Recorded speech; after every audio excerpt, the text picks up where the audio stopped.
How to fix PayPal's "we are having trouble making sure it's you" error. So if you want to fix PayPal, "we are having trouble making sure it's you" error, then what you need to do is first, you just need to simply go with the three dots, which will be in the top right of your browser. And then you need to go with settings. And once you go with settings here on the left panel, you need to choose privacy and security. Click on the third-party cookies, which will be on the right side.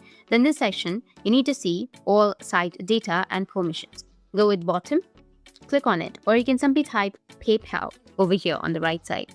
It will show you all the cookies related to PayPal servers and also the websites. Now click on the trash icon, which will be on the right side, and you are done. And if that still doesn't fix your problem, then what you can do is go and open up a new tab and then type in PayPal Help Center.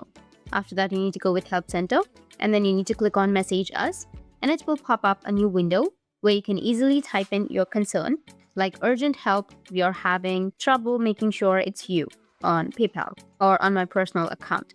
And then PayPal customer service will reach you out as soon as possible. And they might also ask you for your number or your email so they can further communicate with you.